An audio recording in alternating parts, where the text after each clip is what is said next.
She had $1 billion in the bank, but all her wealth couldn't fix her daughter's broken heart. Until a late-night glance at the security cameras revealed a blue-collar maintenance man doing the unthinkable.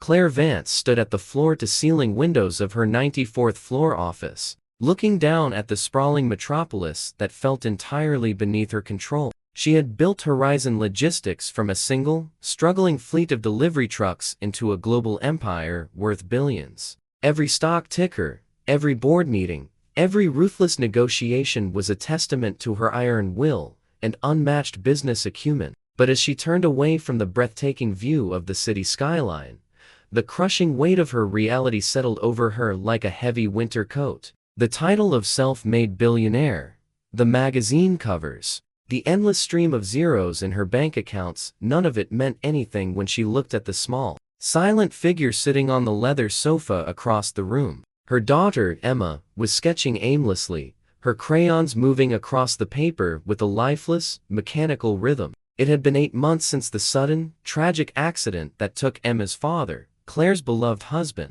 In that terrifying instant, a vibrant, laughing 7-year-old girl had vanished, replaced by a hauntingly quiet ghost who had retreated entirely into her own mind. Emma hadn't spoken a single word since the funeral. The best child psychologists in the country, the elite retreats, the most expensive therapies money could buy. Claire had thrown her vast wealth at the problem, desperate to buy back her daughter's smile. But the grief remained an impenetrable fortress. To keep Emma close, Claire had pulled her from school, bringing her to the corporate headquarters every day. Emma spent her hours tucked away in corners of the executive suite, a tiny island of profound sadness amidst the high-stakes chaos of corporate takeovers and aggressive profit margins. Claire felt a paralyzing helplessness, a sharp contrast to the absolute control she wielded over her company. She could move cargo ships across the ocean with a single phone call, but she couldn't reach the little girl sitting just 10 feet away, 94 floors below. In the sprawling, sunlit atrium of the Horizon Logistics headquarters, Thomas Miller was meticulously adjusting the irrigation valves of a massive indoor ficus tree. Dressed in the standard-issue blue uniform of the building's maintenance crew, Thomas was largely invisible to the thousands of executives and corporate climbers who rushed past him every day. To them, he was just a fixture of the building, blending into the polished marble and the hum of the air conditioning. But Thomas saw everything. He was a man defined by his quiet observation and his unshakable calm traits forged during his grueling decade as a city paramedic. After his wife walked out on him and their infant son years ago, Thomas had realized the erratic, high adrenaline life of an emergency responder left him with nothing left in the tank for his boy. So, he traded the sirens and the trauma for the steady, predictable hum of building operations. It wasn't a glamorous life, and the paychecks required strict budgeting, but it gave him the one thing he valued most: time. He was a devoted single father, pouring every ounce of his energy into raising his 10-year-old son, Liam. Because he couldn't afford expensive after-school care, Thomas had worked out a quiet arrangement with the building manager. Every day at 3 o'clock, Liam would step off the school bus and walk through the revolving glass doors of the Horizon building. He was a polite, easygoing boy, with a head full of curly brown hair and a worn paperback book perpetually clutched in his hands. While Thomas finished his shift, polishing brass fixtures or repairing HVAC units, Liam would sit tucked away in a quiet corner of the employee break room or near the cascading indoor fountain. Lost in tales of knights and dragons, their world at the bottom of the skyscraper was one of modest means but abundant warmth. Thomas was a safe harbor, not just for his son, but for the people around him. His paramedic instincts hadn't disappeared. They had simply shifted. He noticed the exhausted administrative assistants, the stressed interns, and, most importantly, he noticed the hollow, devastated look in the eyes of the little girl, who occasionally passed through the lobby flanked by a phalanx of security guards. Thomas had seen enough trauma in the back of an ambulance to recognize the heavy, suffocating blanket of grief. He knew who she was, the CEO's daughter, and he knew that despite the tailored designer clothes and the hovering bodyguards, that little girl was drowning. He didn't know how to fix it, but as he watched her walk past the indoor fountain one rainy Tuesday, clutching a ragged sketchbook to her chest, her eyes fixed firmly on the polished marble floor. Thomas wiped his hands on his work trousers. His heart ached with a familiar, quiet empathy. He knew that all the money flowing through the 94 floors above them couldn't heal a shattered heart, but he also knew the life-saving power of simply letting someone know they weren't alone. The executive suites of Horizon Logistics were designed to be intimidating by day, but by night, the sprawling 94th floor took on the hollow, echoing quiet of a museum after hours. Claire Vance sat alone at the head of a massive mahogany conference table, the only illumination coming from the soft glow of her laptop screen and the glittering city lights bleeding through the floor-to-ceiling windows. It was well past 9 o'clock. Another brutal day of fending off aggressive board members and navigating complex supply chain crises had left her entirely drained, her neck tight with the familiar, heavy tension.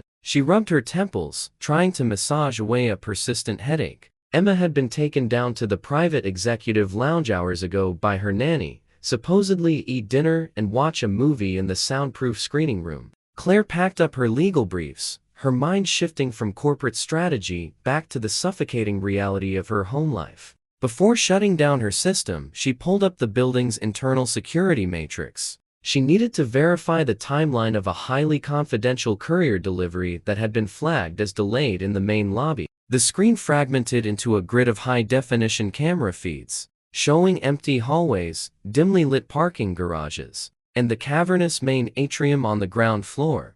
Claire's eyes scanned the sterile environments, her finger resting on the mouse, ready to close the window. But a flicker of movement on feed 4, the camera angled directly over the atrium's massive indoor fountain, caught her attention. She double-clicked the feed, expanding it to fill her screen. Her breath hitched, a sudden spike of maternal panic freezing her in her chair. It was Emma. Her 7-year-old daughter was standing alone at the edge of the fountain, her small hands resting on the cool marble rim, peering down into the illuminated water. Claire grabbed her phone, her thumb hovering frantically over the speed dial for the building's night security desk, her mind racing with a dozen terrifying scenarios of how Emma had slipped away from the nanny. But before she could make the call, 2 figures stepped into the frame from the shadows of the indoor botanical garden. Claire recognized the man instantly by his blue uniform, the maintenance technician she had seen tending the plants earlier that week. He was accompanied by a young boy,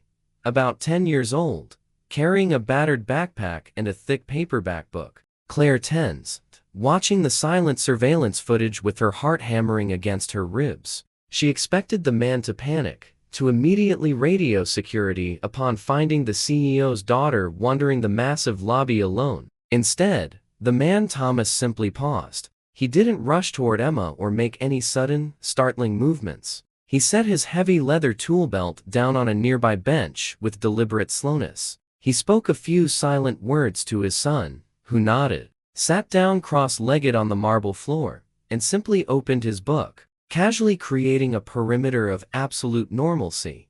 Thomas took a few gentle steps forward, keeping a highly respectful distance, and crouched down so he was well below Emma's eye level, making himself as non-threatening as possible. Claire leaned closer to her monitor, entirely captivated by the silent drama unfolding 94 floors below. Thomas pulled a small, square piece of bright yellow paper from his shirt pocket. With practiced, fluid movements of his large hands, he began to fold it. Emma, who usually recoiled from strangers or stared blankly through them, slowly turned her head. The camera captured the subtle shift in her posture, the rigid, defensive line of her small shoulders, softening just a fraction. Thomas didn't demand her attention. He simply offered his quiet presence. He finished the origami figure, a delicate, intricate little bird, and placed it gently on the edge of the fountain, stepping back to give her space. For a long, agonizing minute, Emma just stared at the paper bird. Up in her office, Claire held her breath, tear stinging the corners of her eyes. Then, Emma reached out. Her tiny fingers traced the folded wings, and as Thomas's son flipped a page in his book and pointed something out to her, Emma's face changed. The heavy, dark veil of grief that had shrouded her features for 8 agonizing months suddenly lifted. On the glowing monitor, framed by the cold, empty corporate architecture, Claire watched her daughter do the impossible. Emma smiled. It was a small, hesitant curve of her lips, but it was brilliantly real. A choked sob broke through Claire's throat, echoing in the empty boardroom. She pressed her hand to her mouth, tears finally spilling over her lashes and tracking down her cheeks. All her billions, all the world-renowned experts, all her desperate, expensive attempts to fix her daughter's broken heart had completely failed. Yet here, in the quiet dead of night, a blue-collar stranger had unlocked the fortress with nothing more than a piece of paper and the profound, unassuming grace of a father's patience. Claire slowly lowered her phone, canceling the call to security, realizing that for the first time since her husband died, her daughter was exactly where she needed to be. The morning after her revelation in the empty boardroom, Claire Vance made a decision that defied every protective instinct she had cultivated over 8 agonizing months. Instead of corralling Emma into the secure confines of the executive suite with an army of private tutors and nannies, Claire orchestrated a subtle shift in their routine. Every afternoon at 3:15, exactly when the school bus dropped off the maintenance technician's son, the watchful perimeter around the young heiress was intentionally relaxed. The private elevator was left unlocked, programmed to descend straight to the ground floor atrium. Claire would sit in her office, her eyes glued to the security feeds,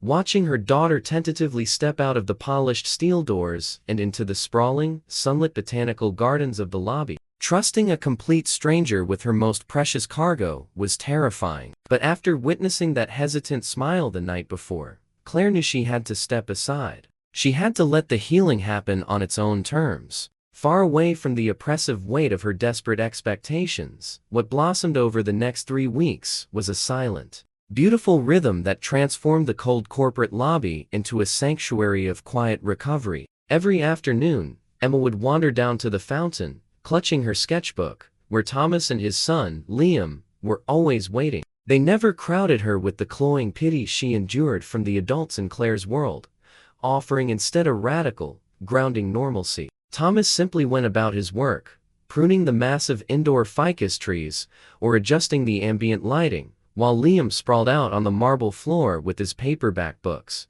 They treated Emma not as a fragile piece of shattered glass, but as just another kid hanging out after school. If Liam was reading a particularly exciting chapter about knights and dragons, he would simply read it aloud, his voice echoing softly over the bubbling water of the fountain. Emma would sit nearby, listening intently. Slowly, the heavy, dark colors she usually chose for her drawings were replaced by vibrant greens, blues, and yellows. Thomas's approach was a masterclass in unassuming empathy. He never demanded eye contact or forced conversation. Sometimes, he would simply set a small pile of colorful origami paper near her sketchbook before returning to his toolbox. Other days, he would quietly invite her to help him with the plants, showing her how to gently press the damp potting soil around the roots of a new fern. He didn't speak to her in the hushed, tragic tones the expensive therapists used. He spoke to her about the pH balance of the soil,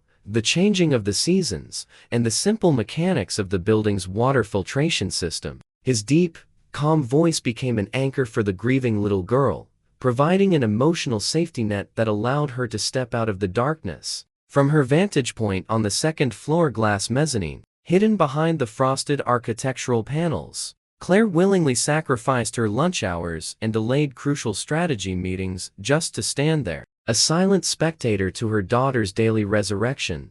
There was no formal agreement and no words exchanged between the billionaire CEO and the blue-collar maintenance man. Yet an ironclad understanding existed between them. One afternoon, as Emma was busy helping Liam build a complex bridge out of discarded wooden stir sticks, Thomas stood up to wipe the soil from his hands. Before turning back to his cart, he looked directly up at the second-floor mezzanine. He couldn't see Claire clearly through the frosted architectural glass, but he knew she was there. He gave a single, respectful nod, an unspoken promise that her daughter was safe in his care. Claire pressed her hand against the cool glass, tears welling in her eyes, silently thanking him. The true confirmation of their arrangement came just days later, as Liam accidentally collapsed their wooden bridge, sending sticks clattering across the marble floor. A sound floated up to the mezzanine that made Claire's knees weak. It was a clear, bright, and unmistakably musical sound. It was Emma,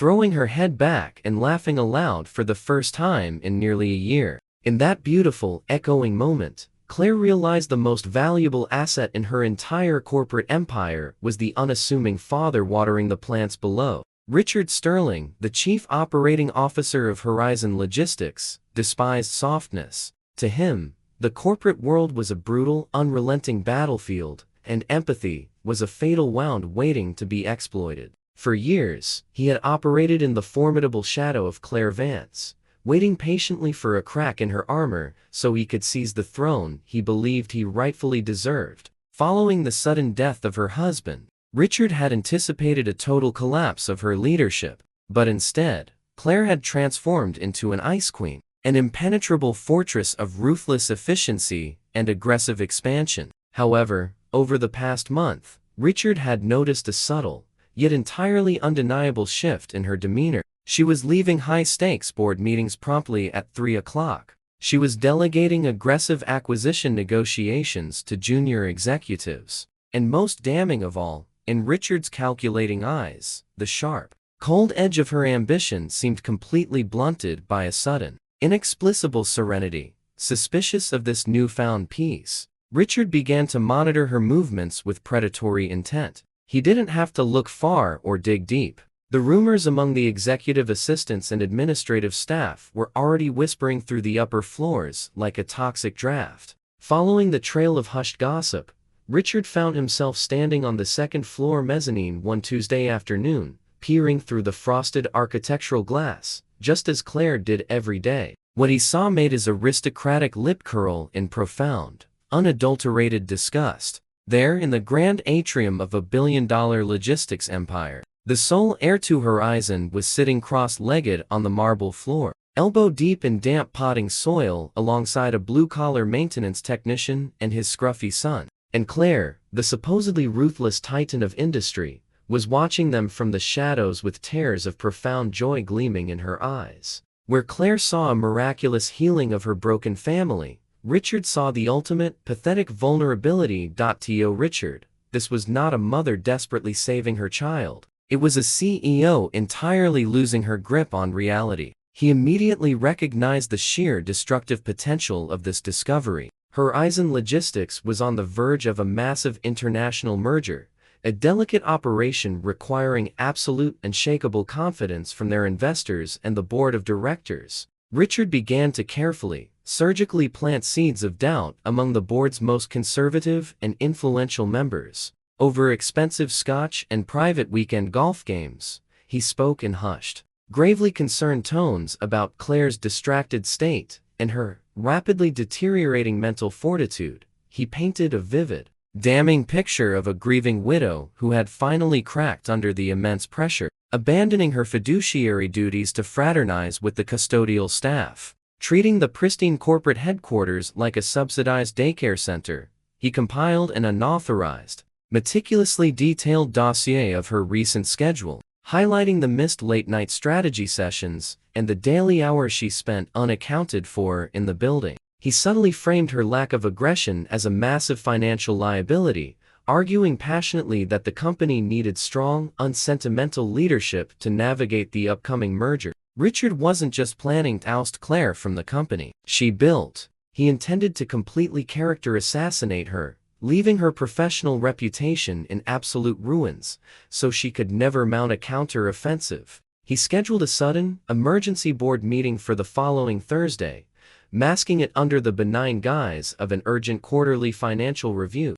His true intention, however, was a swift, brutal boardroom coup that would leave him in total control. But as the date of the emergency meeting rapidly approached, Richard's confidence swelled into blatant, unchecked arrogance. He strutted through the executive suites with the swagger of a king already wearing the crown. He failed to realize, however, that in his elitist dismissal of the lower-level employees, he was making a fatal miscalculation. He viewed the maintenance crew as mindless drones, invisible cogs in the machine he was about to inherit. He didn't consider that a man who spent his days quietly fixing broken things in the shadows might have exceptionally sharp ears and a fierce protective instinct. As Richard stood near a decorative ventilation grate in the executive hallway, finalizing the treasonous details of his coup on a burner phone with the rival CEO. He assumed he was entirely alone. He never noticed the blue-clad figure of Thomas Miller quietly tightening a wrench just on the other side of the air duct,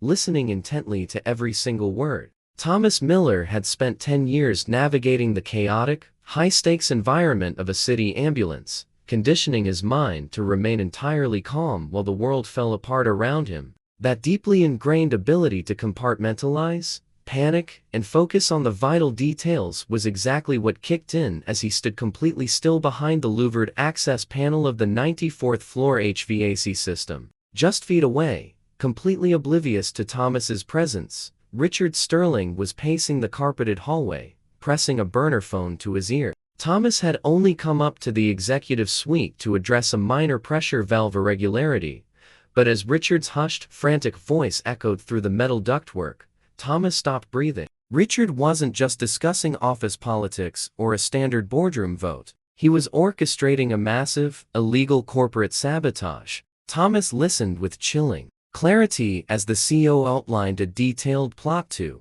intentionally leak highly classified financial projections regarding Horizon's upcoming international merger to their biggest overseas competitor. Richard's plan was brilliantly malicious. Tank Horizon's stock price just hours before the emergency board meeting. Use the resulting panic to prove Claire's leadership was utterly failing, and then accept a highly lucrative executive position with the rival firm once the dust settled, drawing a stubby pencil and a crumpled maintenance log from his chest pocket. Thomas let his paramedic training take over. He didn't react with outrage or make a sound. He simply documented the trauma. He meticulously recorded the exact time of the call, the specific offshore account numbers. Richard gleefully repeated the name of the rival CEO on the other end of the line, and the precise times the stock shorts were scheduled to execute. Thomas knew that the wealthy executives above him viewed the building's maintenance crew as part of the architecture,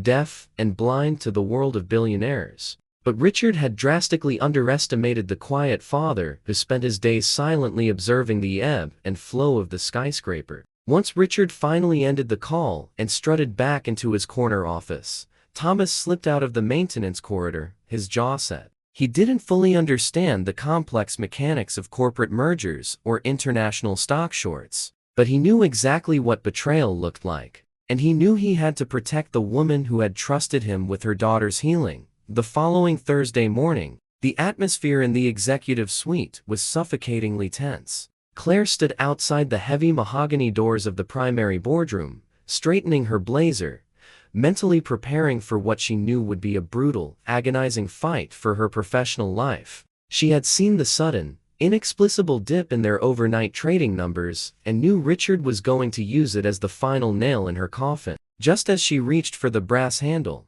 a quiet voice stopped her. "Miss Vance."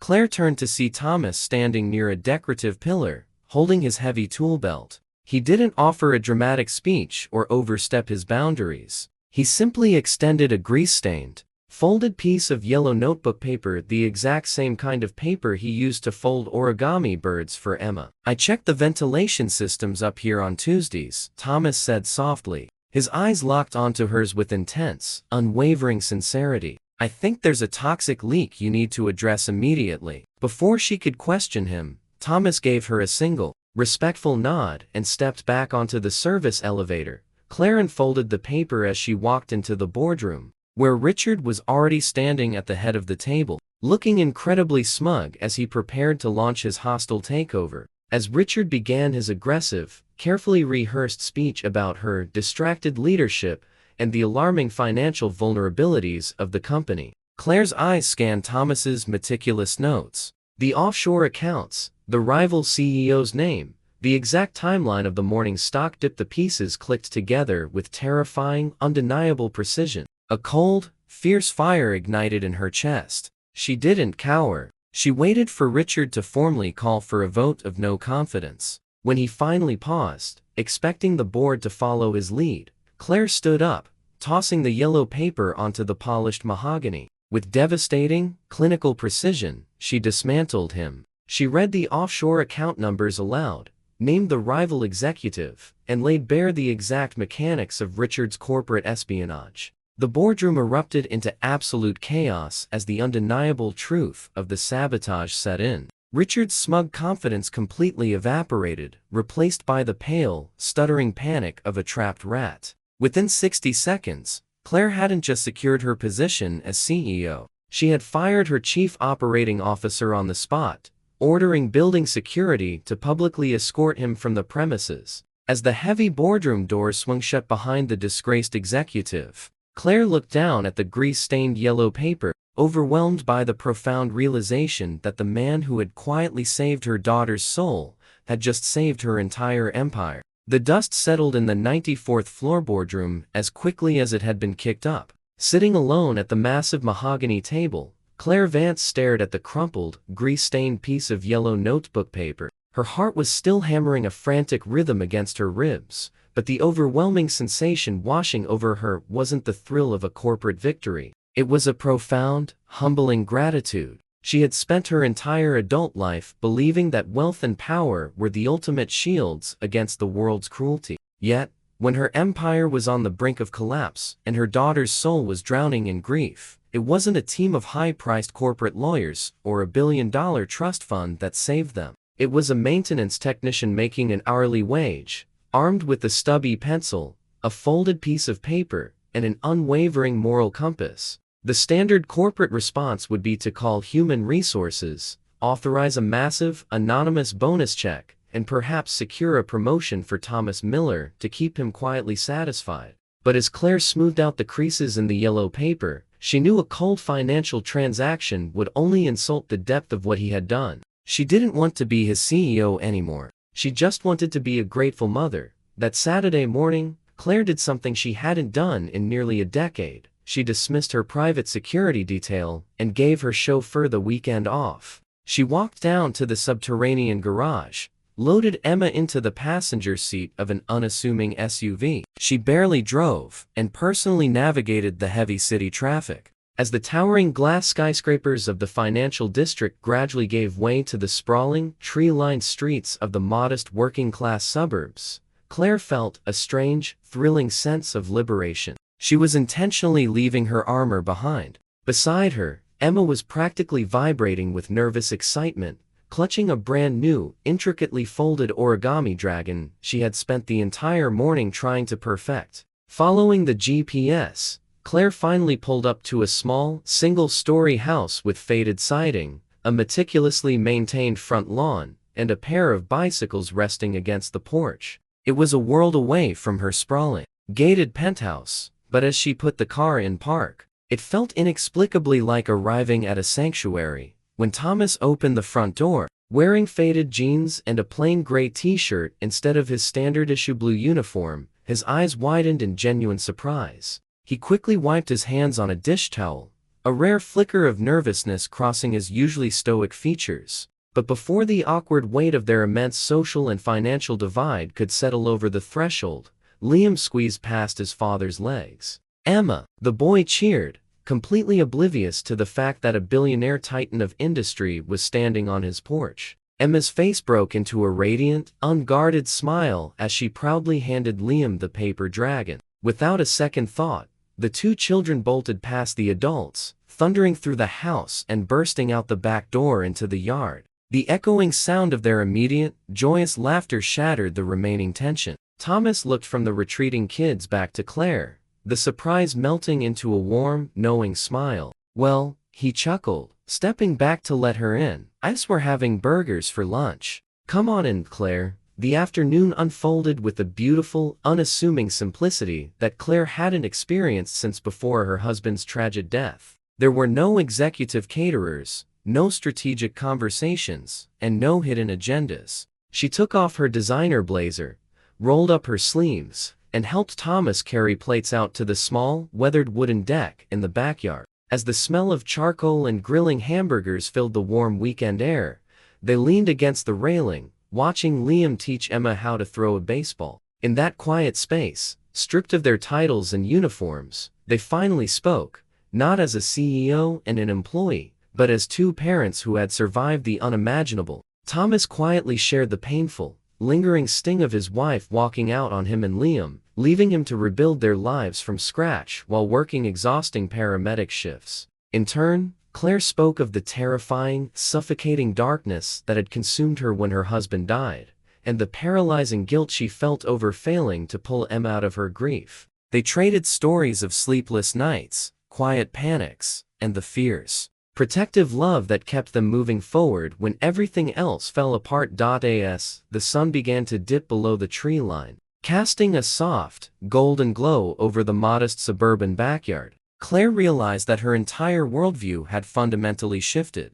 She looked at Thomas, the calm, steadfast man who had breathed life back into her family without ever asking for a single thing in return. He was passing a plate of food to Emma, who was laughing so hard her shoulders shook. It was a sound Claire had once feared she would never hear again. Sitting there on a faded lawn chair, eating a slightly burnt hamburger from a paper plate, Claire Vance felt richer than she had on the day her company went public. She had spent all her money trying to buy a cure for her daughter's broken heart, only to discover that the truest form of wealth was the unassuming kindness of a stranger who chose to stay and fold paper when the rest of the world walked away. The social hierarchies, the bank accounts, and the corporate empires no longer mattered. Here, in this quiet backyard, they weren't defined by what they owned, but by the healing they had found in each other.